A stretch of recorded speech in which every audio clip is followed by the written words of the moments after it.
Mi madre le dijo a cada empleador en la ciudad que yo era una ladrona. No pude ser contratada durante 3 años. Ella dijo, quizás ahora aprenderás a respetarnos. La semana pasada, finalmente conseguí una entrevista de trabajo. El director ejecutivo entró, me miró y dijo, antes de empezar, necesito darte esto. Tu madrina lo dejó con instrucciones estrictas. Me entregó un sobresellado fechado hace 17 años. Mi madre llamó al gerente de contratación de Kellerman Plumbing Supply un martes por la tarde, el 7 de marzo para ser exactos, y le dijo que yo era una ladrona que había robado $15,000 de mi propia familia. El gerente, un hombre llamado B.U. Prescott, que me había estrechado la mano 12 minutos antes y me había dicho que yo era la candidata más fuerte que había visto en todo el mes, regresó a la sala de entrevistas con una expresión en su rostro como si alguien acabara de atropellar a su perro. No gritó. No me acusó de nada. Solo dijo que lo sentía, pero que el puesto había sido cubierto. Miré sus ojos todo el tiempo. Ni siquiera podía mirarme. Esa fue la 14ª entrevista de trabajo en 3 años que terminó de la misma manera. 14 veces entré en una habitación con esperanza. Y 14 veces la voz de mi madre llegó allí antes que yo. Mi nombre es Virginia Effner. Tengo 31 años. Y hasta hace poco, vivía en Valdosta, Georgia, una ciudad de unas 56.000 personas donde todo el mundo conoce los asuntos de los demás. Y si no lo saben, inventan algo y lo cuentan 2 veces antes del almuerzo.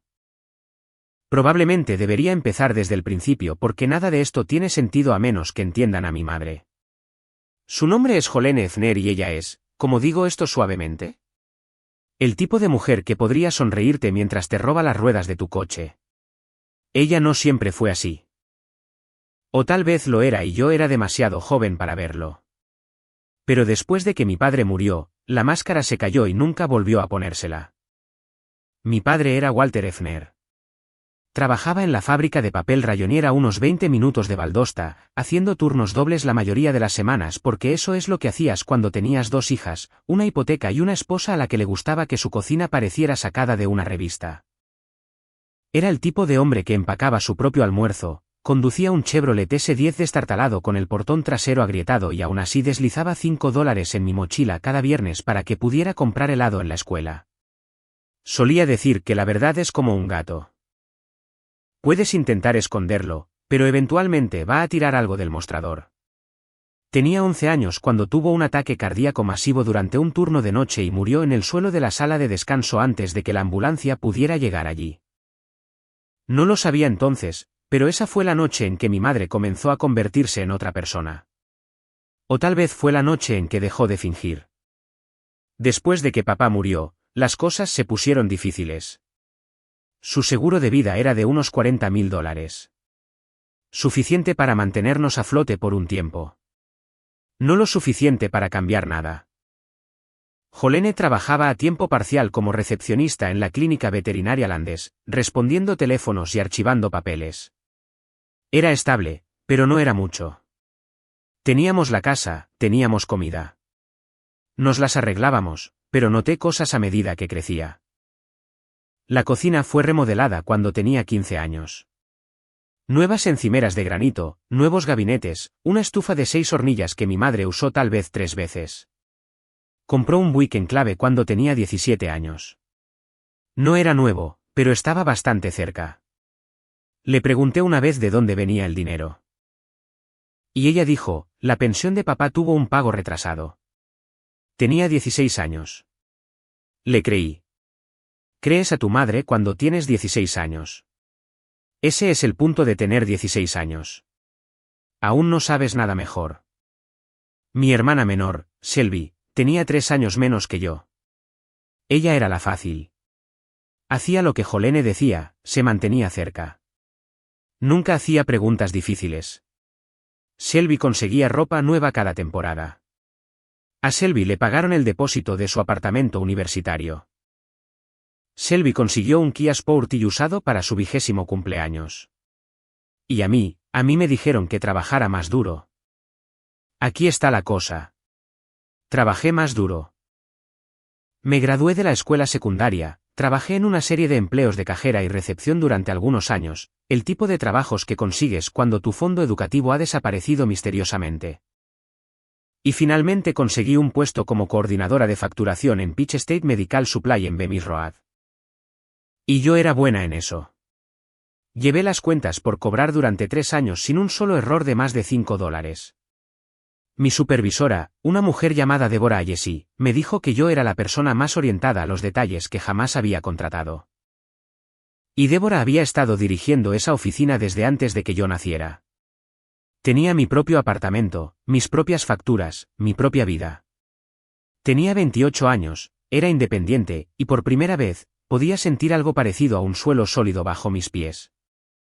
Mi madre odiaba eso. No abiertamente. Jolene nunca hace nada abiertamente, pero podía sentirlo. Cada vez que mencionaba un aumento, ella cambiaba de tema. Cada vez que hablaba de tal vez comprar un condominio algún día, ella decía algo como, bueno, no te adelantes. Ella me quería cerca. Me quería dependiente. Me quería bajo el mismo techo, bajo el mismo yugo, igual que a Shelby. Y entonces encontré la caja de zapatos. Fue un sábado de octubre, hace 3 años. Estaba ayudando a Jolene a limpiar el garaje porque quería vender parte del viejo equipo de pesca de papá. Detrás de una pila de cajas de decoraciones navideñas empujadas en un rincón detrás de un deshumidificador roto, había una caja de zapatos Nike, de las viejas, blanca con una tapa naranja. Dentro, comprobantes de depósito bancario, tal vez 40 o 50 de ellos, y una pila de cartas y sobres con una dirección de remitente de Savannah. Las cartas eran de alguien llamado L. Padavano. Y todos los comprobantes de depósito tenían la misma anotación en la línea de nota, Fondo de Educación de Virginia Efner, $500. Me quedé mirando esos comprobantes durante mucho tiempo. Mis manos temblaban. Padavano. Conocía ese nombre de algún lugar profundo, como una canción que no has escuchado en 20 años pero que aún casi puedes tararear. Y entonces me golpeó. Lorraine. Tía Lorraine. La hermana mayor de papá. La mujer cálida con las pulseras de plata que solía venir los domingos cuando era pequeña y deslizaba un billete de $20 dentro de cualquier libro que me trajera. Ella susurraba, esto es entre tú y yo, pequeña. No la había visto desde que tenía quizás 12 o 13 años. Jolene me dijo que se mudó a Florida, cambió su número y no quería saber más de nosotros. Solo una de esas cosas de familia, dijo. La gente se distancia. Pero la tía Lorraine no se había distanciado. Había estado enviando $500 al mes para mí durante años, y cada cheque había sido cobrado por mi madre. Conté los comprobantes de depósito 2 veces. Luego los conté una tercera vez porque mi cerebro seguía diciendo, eso no puede estar bien. 97 depósitos de $500 cada uno, $48.500. Más otro puñado de depósitos más grandes, sumas globales de cumpleaños, bonos de vacaciones por un total de $14.200 más, $62.700. Eso no es dinero de bolsillo. Eso es una vida. Esa era mi vida, sentada en una caja de zapatos detrás de un deshumidificador roto, y mi madre había gastado cada centavo de ello en encimeras y pagos de coche y asegurándose de que Shelby nunca tuviera que luchar como yo lo hice. Entré en la cocina, esa hermosa cocina robada, y le hice a mi madre una pregunta, ¿dónde está el dinero que la tía Lorraine envió para mí? La cara de Jolene pasó por unas 4 emociones en 2 segundos, sorpresa, miedo, cálculo y luego la que todavía me revuelve el estómago, ira justa. Me dijo que no tenía idea de lo que costaba criar a 2 hijos sola. Me dijo que ese dinero mantenía un techo sobre mi cabeza. Me dijo que debería estar agradecida. Le dije que quería hablar directamente con la tía Lorraine. Jolene dijo que Lorraine se mudó a Florida hace años, cambió su número y no quería tener nada que ver con nosotros.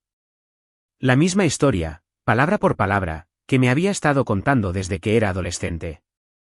2 semanas después, fui despedida de Peach State Medical Supply. Deborah Ayesi me llamó a su oficina pareciendo que estaba a punto de llorar y me dijo que habían recibido un informe creíble sobre mala conducta financiera. No podía decir de quién. No tenía que hacerlo. Ya lo sabía. Traté de encontrar otro trabajo. Apliqué a 7 lugares ese primer mes. Conseguí 3 entrevistas. 0 llamadas de vuelta. Luego apliqué a 4 más. Nada. Finalmente, una recepcionista en una empresa de calefacción y refrigeración en Inner Perimeter Road se inclinó sobre su escritorio y dijo: «Cariño, solo te digo esto porque pareces una chica agradable, pero tu mamá llamó aquí la semana pasada y le dijo a mi jefe que robas a la familia». Fue entonces cuando entendí. En una ciudad tan pequeña, un rumor no solo viaja. Se muda, consigue una hipoteca y se une a la asociación de padres y maestros. Mi madre había construido un muro a mi alrededor hecho completamente de mentiras, y lo había hecho tan eficientemente que no podría haber sido contratada ni para sostener un cartel de liquidación por cierre al lado de la carretera. Conduje hasta su casa. Le pregunté por qué y Jolene Efner me miró, a su propia hija de pie en su cocina robada, y dijo 7 palabras que nunca olvidaré: «Quizás ahora aprenderás a respetarnos». Esa noche, Selby me envió un mensaje de texto: «Mamá me contó lo que hiciste. No puedo creer que robarías a tu propia familia. Mi hermana pequeña. Creyendo a la mujer que robó $62.700. Que yo aprendería años más tarde era solo el comienzo de lo que mi madre me había quitado. Pero la peor parte no fue perder mi trabajo o a mi hermana o mi reputación. La peor parte fue lo que descubrí después sobre la tía Lorraine y una mentira tan enorme que había estado escondida a plena vista durante 20 años. Antes de continuar, si están disfrutando de esta historia, por favor presionen ese botón de suscripción y díganme en los comentarios desde dónde están mirando y qué hora es allí. Leo cada uno y honestamente me alegra todo el día. Muchas gracias por estar aquí. Ahora, ¿dónde estaba? Correcto, tocando fondo. Excepto que resulta que el fondo tiene un sótano. Después de que Jolene hizo sus llamadas, las cosas no solo se pusieron mal, se volvieron sistemáticas. Mi madre no se detuvo en los empleadores. Fue a la iglesia. Fue a la auxiliar de damas. Fue a su círculo de bronce los jueves, que operaba con la precisión y el alcance de una unidad de inteligencia militar. Y la historia que contó no fue solo que Virginia tomó algo de dinero. No, eso habría sido demasiado simple para Jolene. Le dijo a la gente que yo había robado $15.000 de una caja fuerte familiar.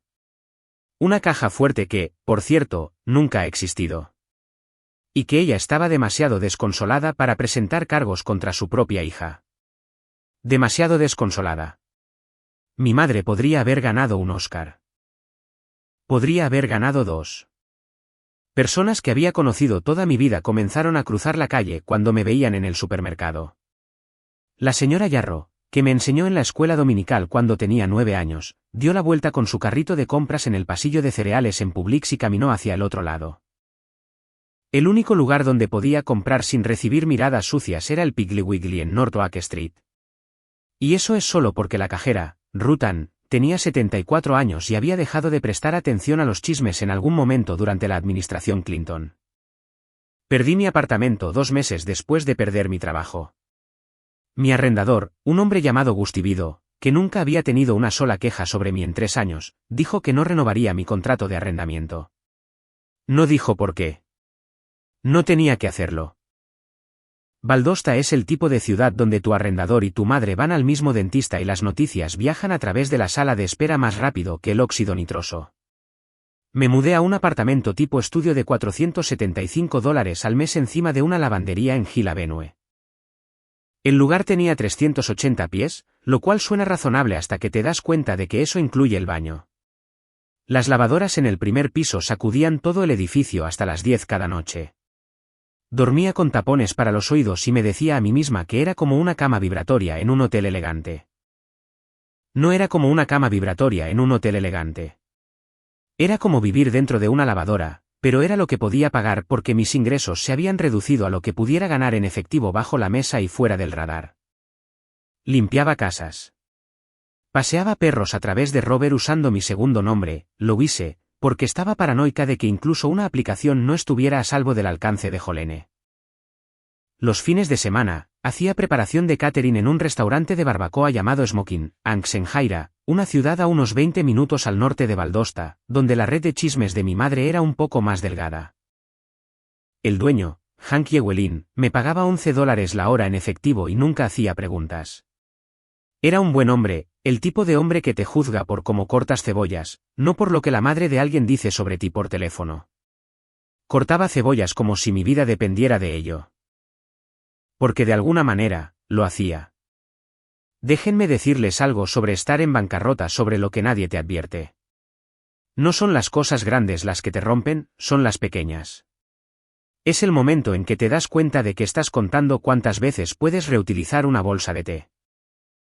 Es estar de pie en la tienda de todo a $1 tratando de decidir entre pasta de dientes y jabón para platos porque no puedes comprar ambos esta semana.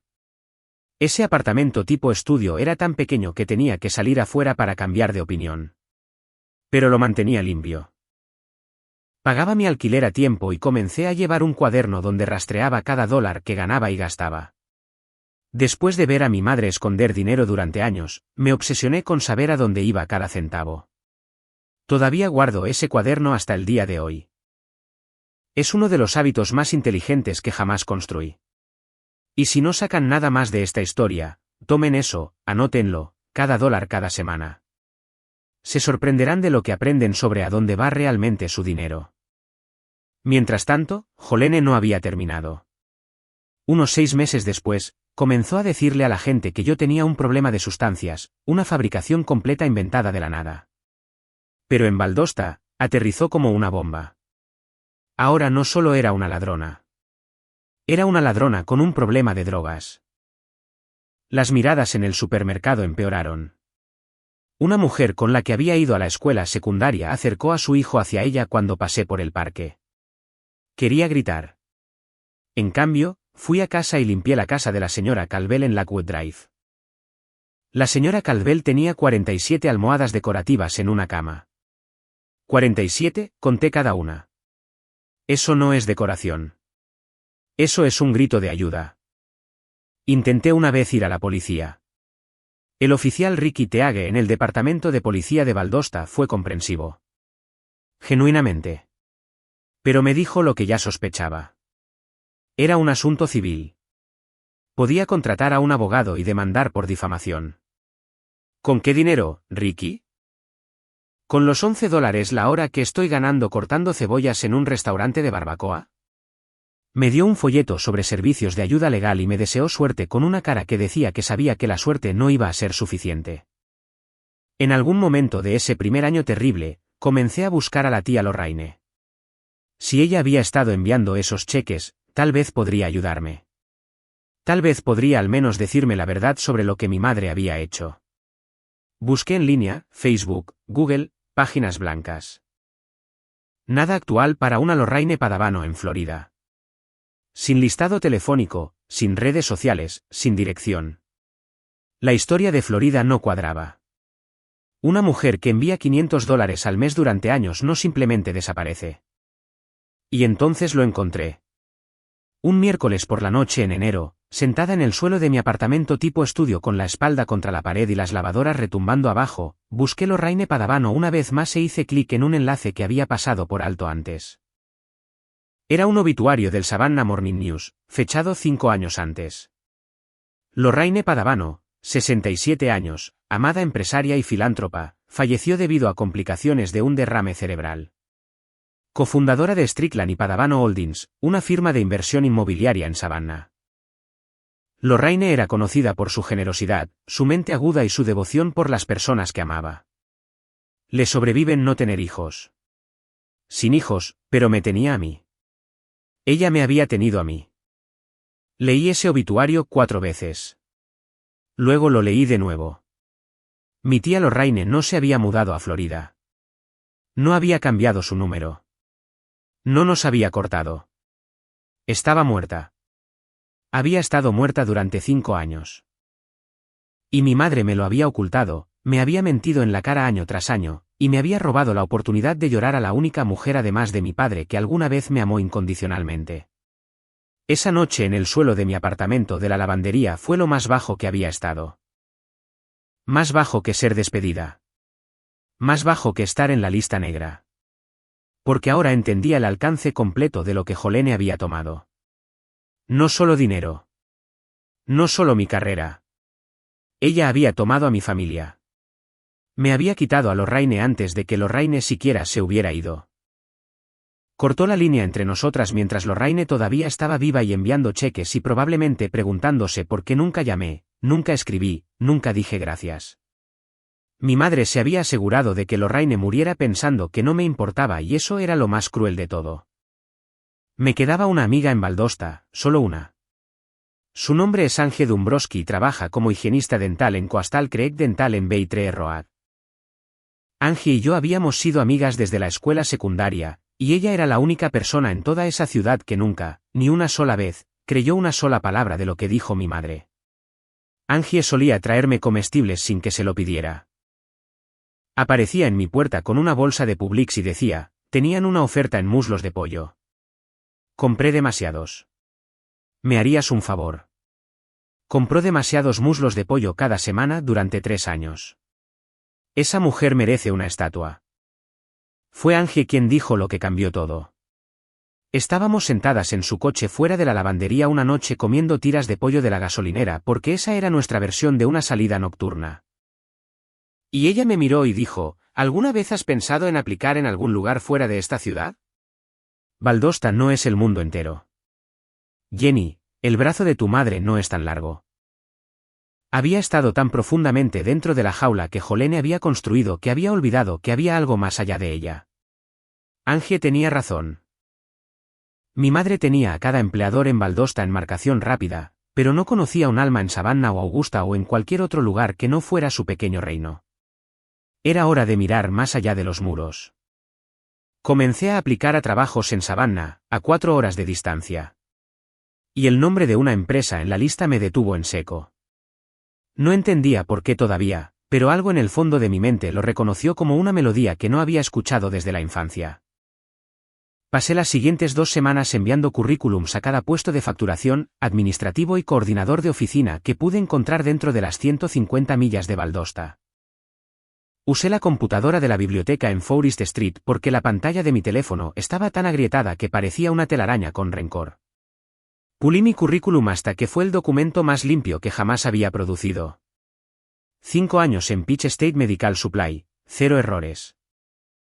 Referencia brillante de Deborah Jesse, quien me había dicho en voz baja que respondería por mí si alguien llamaba. Apliqué a 14 empresas en Savannah, firmas de gestión de propiedades, oficinas de facturación médica, agencias de seguros, una empresa de logística cerca del puerto. No me importaba la industria. Me importaba un cheque de pago y una ciudad donde el nombre Virginia Efner no hiciera que la gente cerrara su caja registradora. La mayoría de ellos me rechazaron directamente. Unos pocos nunca respondieron en absoluto. Y luego, 11 días después de enviar el lote, recibí una llamada de una empresa llamada Strickland y Padavano Holdings. La recepcionista que llamó fue agradable y profesional. Me dijo que estaban buscando una coordinadora administrativa. El salario era de 52.000 y preguntó si podía venir el jueves de la semana siguiente. Dije que sí antes de que terminara la frase. Luego colgué y miré mi teléfono durante 1 minuto entero porque algo sobre el nombre de esa empresa me atraía como un hilo unido a algo profundo. Padavano. Me tomó tal vez 30 segundos. Luego la conexión me golpeó tan fuerte que tuve que sentarme en el borde de mi cama, lo que en un estudio de 380 pies significaba que básicamente ya estaba sentada en mi cama. Padavano, Lorraine Padavano, mi madrina, la hermana de mi padre, la mujer cuyo obituario había leído en el suelo de este mismo apartamento, sentada contra la pared con las lavadoras temblando debajo de mí, la mujer cuyos cheques mi madre robó durante una década. Strickland y Padavano Holdings era la empresa de Lorraine. Mi primer pensamiento fue, esto es una coincidencia. Mi segundo pensamiento fue, esto no puede ser una coincidencia. Mi tercer pensamiento fue, tengo $212 en mi cuenta corriente y el alquiler vence en 9 días. Así que, ya sea que esto sea el destino o pura suerte, voy a esa entrevista. Conduje hasta el Goodwill en North Ashley Street y encontré un blazer azul marino por $8. Me quedaba casi perfecto. Las mangas eran aproximadamente 1 pulgada demasiado largas, pero las doblé y me dije que era moda. Por $8, parecía una mujer con un plan. Por $9, podría haber conseguido la falda a juego, pero ese dólar extra iba para gasolina. Y mi Toyota Corolla 2012 con 187.000 millas tenía apetito. Practiqué respuestas de entrevista en mi coche por la noche, estacionada detrás de la lavandería porque las paredes de mi estudio eran tan delgadas que mi vecino podía escucharme respirar. Me senté en el asiento del conductor con la luz del techo encendida, hablando al espejo retrovisor sobre mis fortalezas y debilidades y mi plan de 5 años. La parte del plan de 5 años era especialmente complicada porque mi plan de 5 años actual era sobrevivir, lo que no brilla exactamente en un currículum. Debo haber ensayado, cuéntame sobre ti, 40 veces. En un momento, mi vecino golpeó su ventana desde arriba y gritó algo que sonaba mucho a, ya sabemos que eres una gran trabajadora. Angie vino la noche antes de la entrevista y me peinó. Me lo alisó, lo sujetó hacia atrás y se apartó con la misma mirada de satisfacción que probablemente da a sus pacientes dentales después de una limpieza realmente buena. Luego me miró y dijo, si Lorraine tuvo algo que ver con esa empresa, tal vez todavía te está cuidando. Algunas personas no dejan de amarte solo porque ya no están aquí. No lloré. Aparentemente estaba guardando todo mi llanto para más tarde. Esa semana, mientras me preparaba para la entrevista de trabajo más grande de mi vida, mi madre estaba teniendo su brunch habitual de los jueves en el Cracker Barrel en St. Augustine Road con sus 3 amigas más cercanas. Lo sé porque el primo de Angie trabaja allí y le dijo a Angie, quien me dijo que Jolene estaba comiendo galletas y salsa y hablando de cómo Shelby acababa de ser ascendida en el trabajo. Ella no me mencionó. Nunca me mencionaba más. En lo que a Jolene respectaba, yo había sido borrada. Yo era un problema que ella había resuelto hace 3 años con un teléfono y una mentira. Y ella había pasado a disfrutar del botín, la cocina, el coche, la hija obediente, la vida cómoda que había construido con dinero robado en una cocina robada donde cenaba sola con una conciencia tranquila que todavía hoy no puedo entender. Pero les diré lo que he aprendido sobre personas como mi madre. No son estúpidas. Jolene no llamó a 14 empleadores porque está loca. Los llamó porque es estratégica. Cuando encontré esos comprobantes de depósito, ella hizo los cálculos más rápido que yo. Si la verdad salía a la luz de que había robado $62.700 destinados a su propia hija, lo perdería todo. Su reputación, su casa, su posición en la comunidad, su relación con Shelby. Así que golpeó primero. Envenenó el pozo tan a fondo que incluso si trataba de contar mi versión, nadie creería a la chica que robó a su propia familia. No fue locura, fue cálculo. Y eso es lo que lo hizo tan aterrador. La mañana de la entrevista, me desperté a las 4:30. Me puse el blazer de Goodwill, me subí a mi Corolla, que había pasado por 3 estados, 2 exnovios y un encuentro cercano con un ciervo a las afueras de Tifton del que todavía no me gusta hablar, y conduje 4 horas hasta Savannah.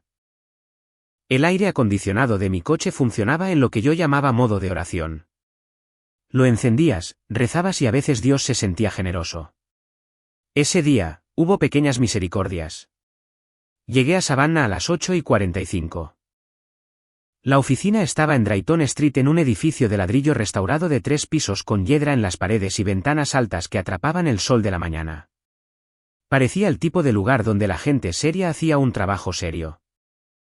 Y casi me di la vuelta y conduje a casa porque no estaba segura de ser una persona seria ya.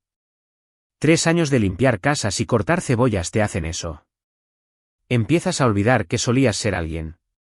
Empiezas a creer la historia que otras personas cuentan sobre ti. Pero no me di la vuelta. Aparqué a 2 cuadras de distancia, comí una barra de granola en mi coche, revisé mis dientes en el espejo de la visera y entré en ese edificio como si perteneciera allí. El vestíbulo tenía paredes de ladrillo visto y un mostrador de recepción hecho de madera recuperada, y había una fotografía enmarcada en la pared detrás de él.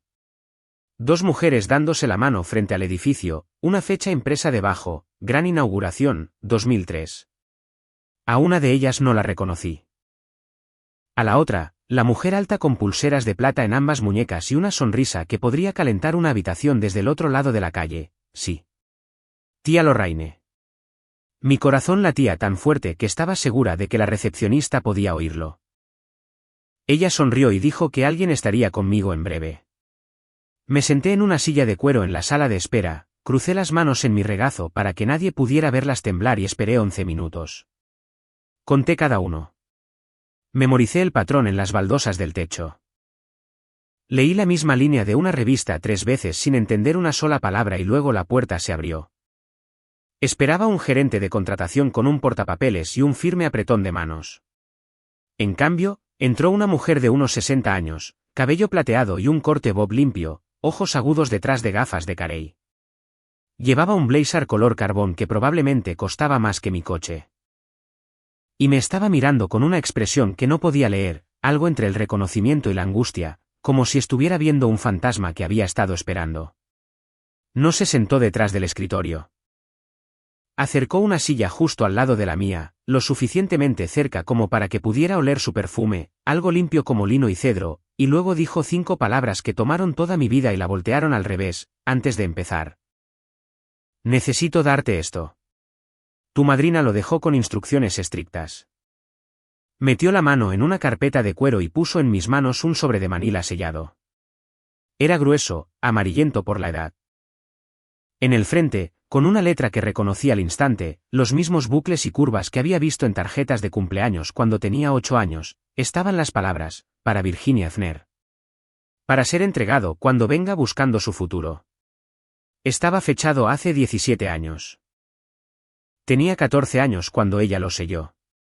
Estaba sentada en algún salón de clases en Valdosta, preocupándome por el álgebra. Y a 4 horas de distancia, una mujer que me amaba ya estaba planeando un día que esperaba que llegara. Mis manos temblaban tanto que él sobrecrujía como una hoja. La mujer, Nora Strickland, aprendería su nombre en un momento, puso su mano sobre la mía y dijo en voz baja, tómate tu tiempo. Pero no podía tomarme mi tiempo. Ya había perdido 17 años.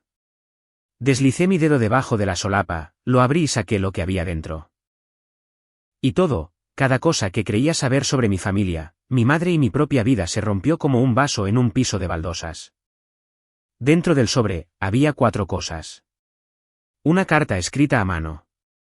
4 páginas en papel color crema con un pequeño monograma en la parte superior, LP en tinta azul marino.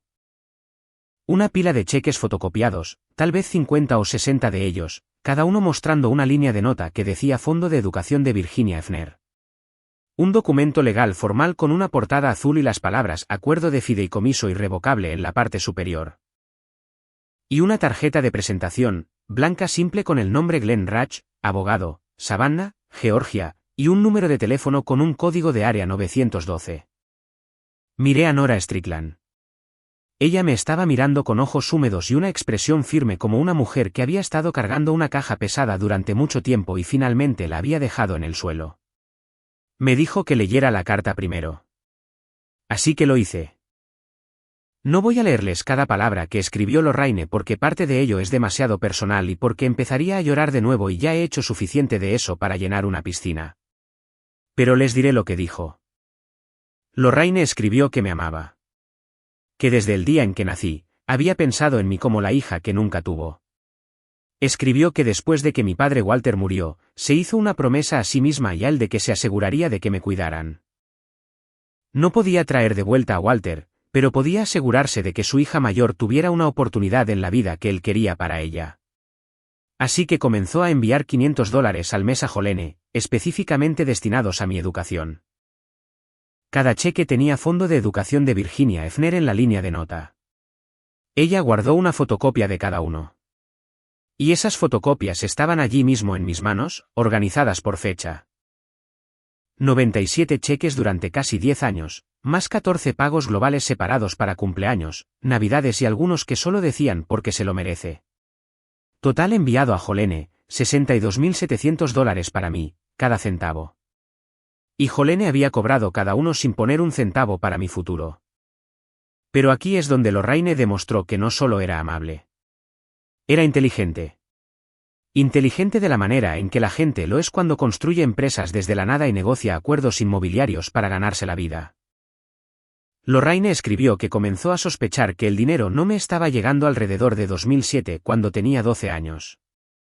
Llamaba a la casa y preguntaba sobre mi escuela, sobre mis calificaciones, sobre planes universitarios, y Jolene daba respuestas vagas y cambiaba de tema.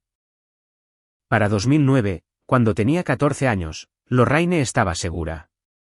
Confrontó a Jolene directamente, la llamó un sábado por la mañana y preguntó a quemarropa dónde iba el dinero del fondo de educación. La respuesta de Jolene fue una amenaza. Le dijo a Lorraine que si seguía presionando, cortaría todo contacto entre Lorraine y yo por completo. Sin visitas, sin llamadas, sin cartas. Y debido a que Jolene era la guardiana, porque mi padre se había ido y Lorraine vivía a 4 horas de distancia en Savannah, esa amenaza tenía dientes. Lorraine podría haberlo llevado a la corte.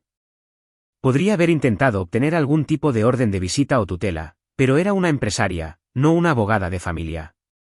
Y sabía que una pelea legal con Jolene tomaría años y probablemente me alejaría más, no me acercaría. Jolene me habría dicho que Lorraine estaba tratando de romper nuestra familia. Y a los 14 años, probablemente lo habría creído. A los 14 años, todavía creía todo lo que mi madre me decía. Así que Lorraine hizo lo que cualquier estratega brillante hace cuando el asalto frontal no funciona. Fue por el flanco. Selló este sobre. Estableció un fideicomiso irrevocable a mi nombre, con un depósito inicial de $85.000 administrado por la firma de Glenn Ratch en Savannah.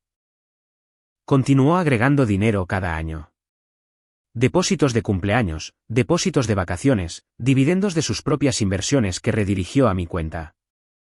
Siguió enviando los 500 mensuales a Jolene también, porque detenerse habría alertado a Jolene de que algo había cambiado.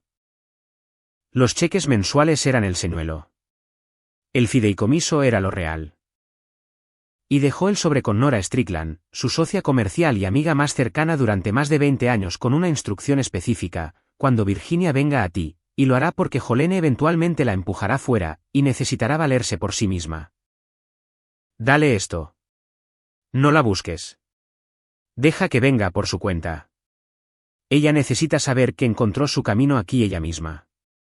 Dejé la carta y miré a Nora. Hice la pregunta obvia, la que había estado sentada en mi garganta desde que me entregó el sobre. ¿Qué pasaría si nunca venía? ¿Qué pasaría si nunca aplicaba aquí? Nora sonrió. Dijo que Lorraine pensó en eso también. Las instrucciones incluían una cláusula de respaldo. Si no había venido para cuando cumpliera 35 años, Nora debía encontrarme ella misma y entregar el sobre directamente. Lorraine no estaba apostando al destino. Me estaba dando espacio para encontrar mi propio camino con una red de seguridad debajo. Le pregunté a Nora algo más, algo que me había estado carcomiendo. Si Lorraine murió hace 5 años, ¿por qué Nora no se comunicó conmigo entonces? La cara de Nora se tensó. Me dijo que lo intentó. Unos 2 años después de la muerte de Lorraine, así que hace aproximadamente 3 años, justo cuando todo en mi vida se estaba desmoronando, Nora envió una carta a la única dirección que tenía para mí, que era la casa de Jolene. Jolene la interceptó. Llamó a Nora y dijo que yo no quería tener nada que ver con el lado padavano de la familia. Dijo que yo había seguido adelante y prefería no ser contactada. Nora, que no conocía la profundidad completa de lo que Jolene estaba haciendo, respetó a regañadientes lo que pensó que era mi deseo. Mi madre no solo robó mi dinero. No solo destruyó mi carrera. Interceptó a la única persona que intentaba comunicarse conmigo desde el exterior y la convenció de que no quería ser encontrada. Jolene había construido la jaula, cerrado la puerta y luego le dijo al grupo de rescate que el prisionero no quería irse.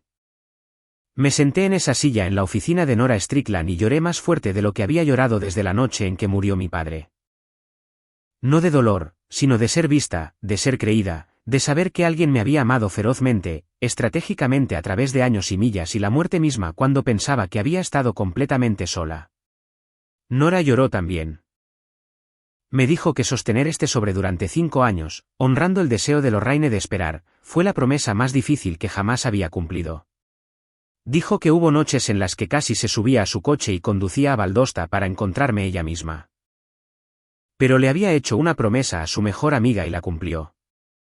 Luego Nora se secó los ojos, se arregló el blazer y se convirtió en una empresaria de nuevo. Me dijo que el trabajo era real. Coordinadora administrativa, 52.000 al año, beneficios completos. Dijo que Lorraine se había asegurado de que siempre hubiera un puesto disponible, pero el puesto en sí era legítimo y se esperaría que me ganara el sustento como cualquier otra persona. Esto no era caridad. Esta era una puerta que Lorraine había mantenido abierta. Todavía tenía que cruzarla. Acepté el trabajo, obviamente. Luego tomé la tarjeta de presentación de Glenn Ratch y llamé al número desde el teléfono de la oficina de Nora. Glenn respondió al segundo timbrazo, una voz tranquila y mesurada que sonaba como si hubiera pasado 40 años leyendo cuidadosamente la letra pequeña. Confirmó todo. El fideicomiso era real. Había estado creciendo durante 17 años. El valor actual después de las contribuciones de Lorraine, inversiones conservadoras en fondos indexados y bonos municipales, y 5 años de interés compuesto después de su muerte era de $347.000. ¿$612? No. $347.000. Me quedaban unos $140 en mi cuenta corriente después de la gasolina y el Blazer, y el alquiler ya tenía 3 días de retraso. Mi cerebro no podía procesar la distancia entre esos dos números. Era como estar en un desierto y que te digan que hay un océano al otro lado de la colina. Lo crees, pero tu cuerpo aún no se ha puesto al día. Tuve que pedirle a Glenn que repitiera el número. Luego tuve que pedirle que lo repitiera de nuevo. ¿Como ramen 3 noches a la semana, Glenn? ¿Estás seguro de esto? Estaba seguro. Glenn explicó que el fideicomiso tenía condiciones de desembolso específicas. Lorraine le había instruido que no me contactara proactivamente hasta que yo me presentara o cumpliera 35 años. Ella le había dicho explícitamente que cualquier acercamiento corría el riesgo de que Jolene interceptara la comunicación. Glenn había seguido las instrucciones de su cliente al pie de la letra, literalmente. Pasé la siguiente hora en la oficina de Nora revisando los cheques fotocopiados uno por uno. Cada uno era un registro. Cada uno era evidencia. Cada uno tenía la firma de endoso de Jolene en la parte posterior. Prueba de que ella había recibido y cobrado dinero destinado a la educación de su hija y lo había gastado en sí misma. Mi madrina no solo me había dejado dinero, me había dejado un expediente del caso. Antes de irme de Savannah ese día, Nora me dio una cosa más, un nombre. Phoebe Brandt, abogada de litigios civiles con una práctica en Bull Street, a 2 cuadras de la oficina. Nora dijo que Phoebe era aguda, minuciosa y tenía un interés particular en casos de fraude y difamación. Llamé a Phoebe esa tarde desde un banco en Forsyth Park. Le conté todo. Los cheques robados, la campaña de calumnias, los 3 años de listas negras, la carta interceptada de Nora. Hubo una larga pausa en el otro extremo. Y luego Phoebe Brandt dijo algo que me hizo sentir por primera vez en 3 años, como si el suelo debajo de mí estuviera hecho de algo sólido. Virginia, no solo tenemos un caso de difamación. Tenemos fraude. Conversión y potencialmente falsificación si tu madre endosó alguno de esos cheques en tu nombre. He estado practicando derecho durante 19 años y tengo que decirte que rara vez he visto un caso tan bien documentado. Tu madrina hizo el trabajo por nosotros. Mi madrina planeó esto con 17 años de antelación. Apenas puedo planear lo que voy a cenar un martes. Pero Lorraine Padavano, ella vio el futuro y construyó un puente hacia él, tablón por tablón, cheque por cheque, y confió en que eventualmente encontraría mi camino hacia el otro lado. Salí de Savannah esa noche con un trabajo, un fondo fiduciario, una pila de pruebas y una abogada que miraba mi caso de la manera en que un carpintero mira un corte perfectamente medido. Mi madre había pasado 3 años asegurándose de que no pudiera ganarme la vida dentro de las 100 millas de Valdosta. Nunca pensó en revisar Savannah, y definitivamente no planeó para la mujer muerta que había estado cuidándome todo el tiempo. Comencé a trabajar en Strickland y Padavano Holdings un lunes. Llevaba el blazer de Goodwill de $8 porque no había tenido tiempo de comprar nada más y porque honestamente ese blazer se había ganado su lugar. Me había llevado a través de la entrevista más importante de mi vida. Lo menos que podía hacer era dejar que tuviera una vuelta de victoria. Las primeras 3 semanas fueron borrosas. Estaba aprendiendo el trabajo, aprendiendo los sistemas y tratando de adaptarme a la extraña, casi desorientadora sensación de ser tratada como una persona normal. Nadie susurraba cuando pasaba. Nadie llamaba a mi madre para verificar referencias. Nadie cruzaba la calle.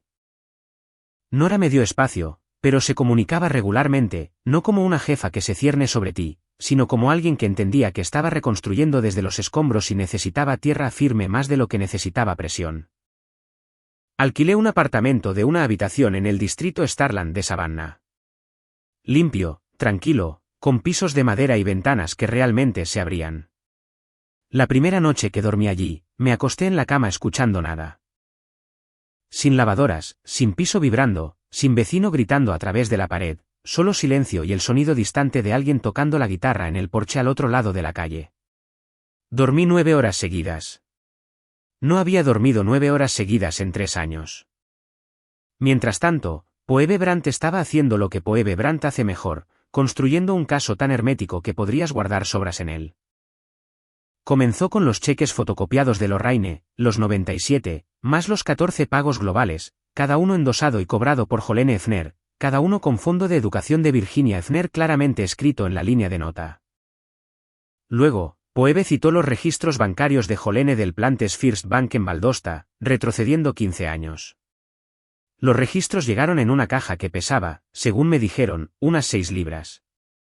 Y lo que mostraron fue devastador. Cada uno de los montos de los cheques de Lorraine coincidía con un depósito correspondiente en la cuenta personal de Jolene, no una cuenta de ahorros para Virginia, no un fondo de educación. La cuenta corriente personal de Jolene. Y el dinero fluía directamente a un contratista de renovación de cocinas en 2007 por $18.200. Un weekend clave usado de un concesionario en Norman Drive por $21.800. Transferencias a Shelby, depósitos de apartamentos, gastos universitarios, seguro de automóvil por un total de aproximadamente $15.000 durante 5 años. El resto se disolvió en comestibles, servicios públicos y el costo general de Jolene viviendo más cómodamente de lo que una recepcionista veterinaria a tiempo parcial tenía derecho a vivir. ¿Saben lo que mi madre nunca compró con nada de ese dinero? Un solo libro de texto para mí. Ni $1 para una clase de colegio comunitario, ni un centavo para la educación para la que fue designado. $62.700. Y en lo único que me educó fue en quién era realmente mi madre. Phoebe presentó 2 demandas civiles un jueves por la mañana. La primera difamación, específicamente calumnia per se bajo la ley de Georgia, lo que significa que Jolene me acusó de un delito que no cometía terceros y dañó directamente mi capacidad para ganarme la vida. En Georgia, la calumnia per se no requiere que pruebes daños específicos porque el daño se presume. 3 años de desempleo, 14 entrevistas de trabajo fallidas y una reputación destruida en toda una ciudad. Phoebe lo llamó uno de los casos de calumnia per se más claros que jamás había presentado. La segunda demanda, fraude civil y conversión por el Fondo de Educación robado.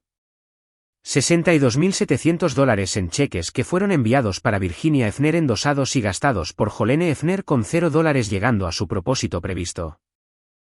Los registros meticulosos de Lorraine hicieron que este caso fuera casi quirúrgico en su precisión.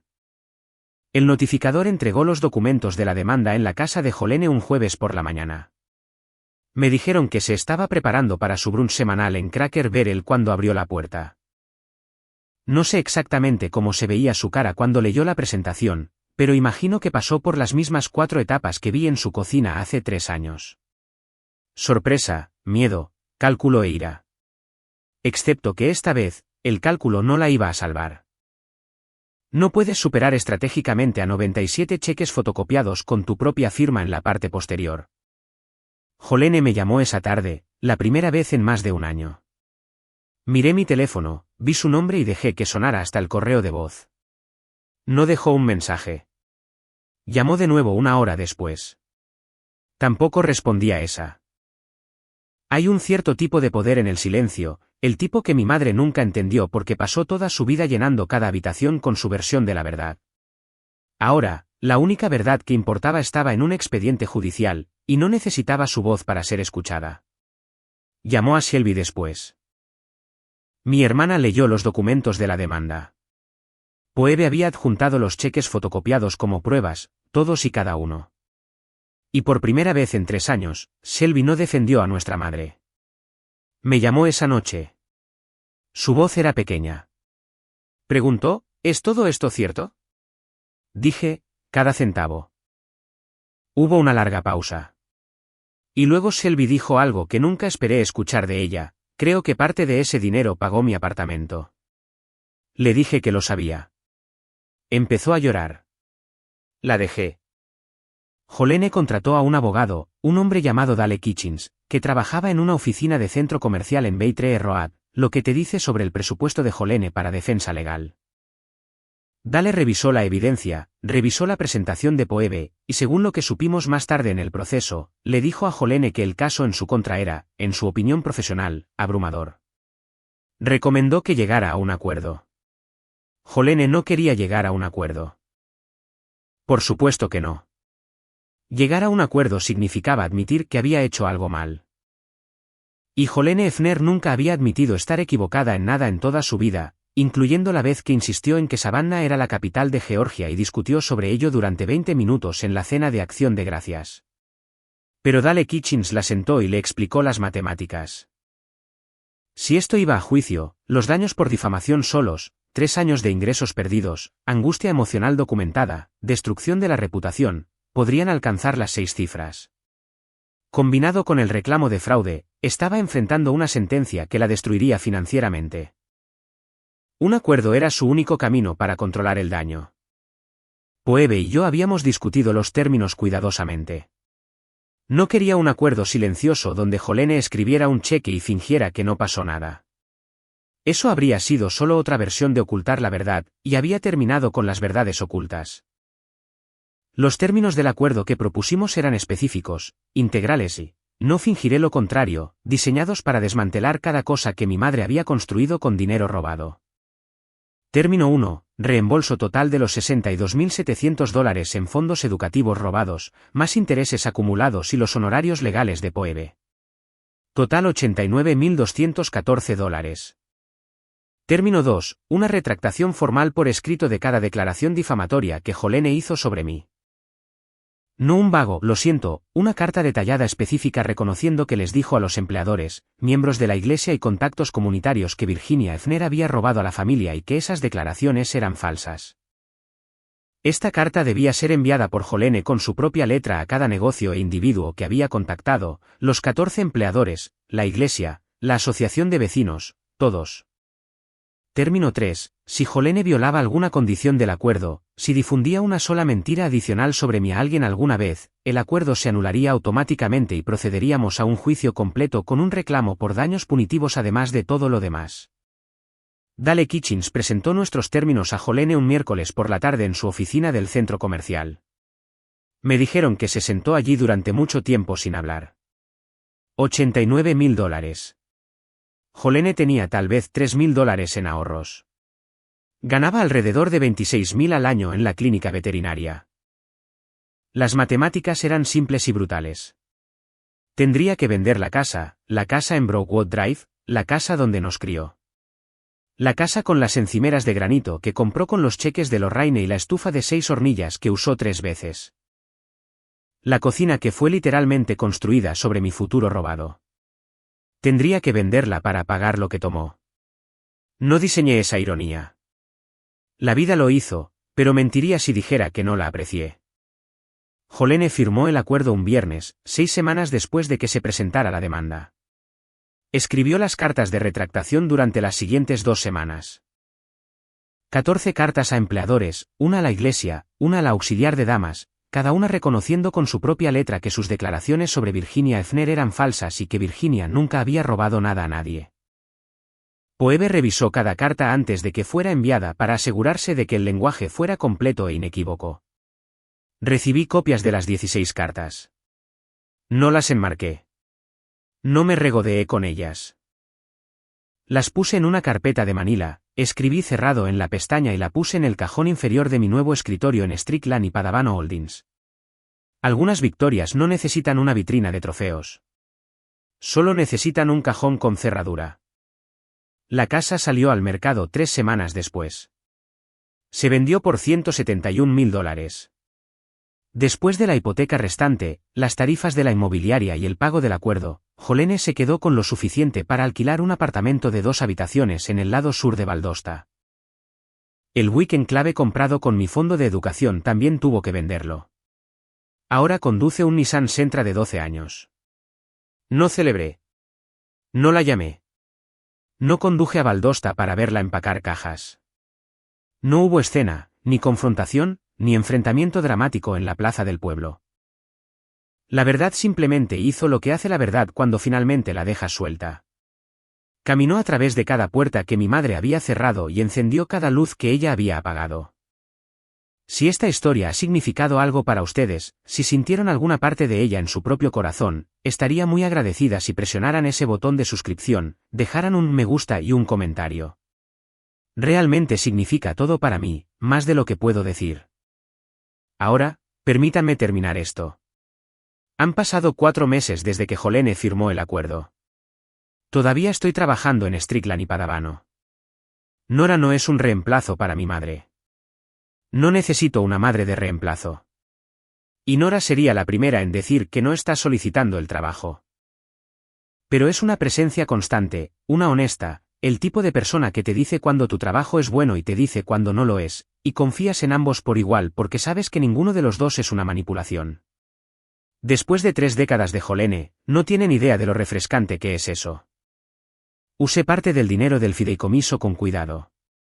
Pagué cada deuda que tenía, que no era mucha porque cuando ganas $11 la hora, nadie te extiende crédito. Abrí una cuenta de ahorros real en una cooperativa de crédito en Savannah. Puse un pago inicial en el apartamento que había estado alquilando en el distrito Starland.